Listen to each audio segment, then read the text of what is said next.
Je vais donc intervenir pour clarifier la position du groupe écologiste et citoyen sur l'arbre héron. Je crois que c'est important dans le contexte dans lequel on est de se repositionner clairement sur ce sujet. La culture est un droit, elle est essentielle et elle nous manque. Elle nous manque en ce moment parce qu'elle nous aide, elle nous permet à nous retrouver, de nous retrouver, de nous inspirer, de nous bousculer, de nous mélanger. Bref, elle fabrique du commun. Aujourd'hui, les acteurs culturels souffrent, et surtout ceux du spectacle vivant. Ils peinent à survivre dans cette crise qui se prolonge. Et dans ce contexte, nous devons investir sur une politique culturelle qui ressemble, qui rassemble et qui fédère autour d'événements chaleureux, conviviaux, au nom d'une offre culturelle riche et diversifiée. Alors, nos financements jouent aussi un rôle pour soutenir ceux et celles qui font le spectacle vivant.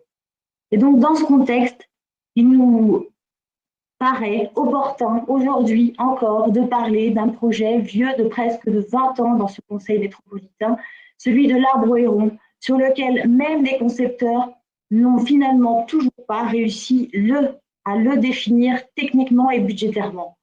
35, 40, 45 millions, on ne sait pas jusqu'où ça va glisser.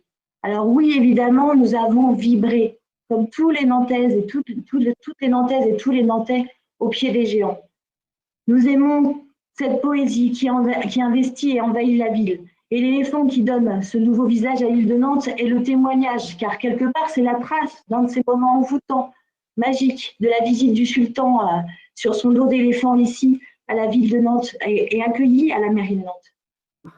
Et nous sommes attachés comme beaucoup à cet imaginaire, qui est un patrimoine partagé. Nous sommes heureux de voir Nantes reconnue, admirée, enviée même par cette créativité.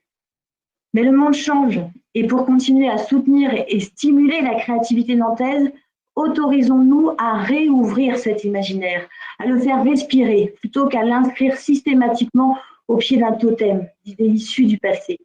Le monde change et nos priorités évoluent.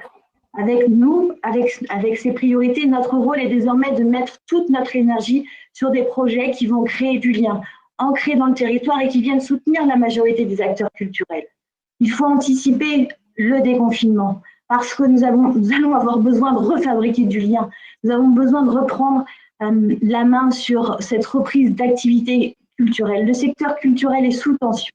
Soutenons des événements qui nous permettront de nous retrouver, de renouer et multiplions les lieux qui leur sont dédiés. Voilà, c'est probablement une des solutions à mettre pour remettre de la magie et de la créativité dans le quotidien des habitants et des habitants de la métropole. Alors oui, nous portons une voix singulière au sein de notre majorité.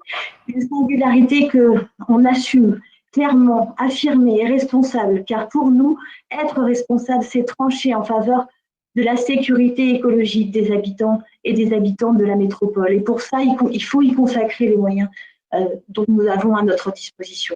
Alors, à situation particulière, solution particulière, nous avons envie, besoin de nous rassembler, de vibrer, de danser, de chanter ensemble. Alors, portons une politique culturelle chaleureuse qui fédère dans ces moments si particuliers. Merci.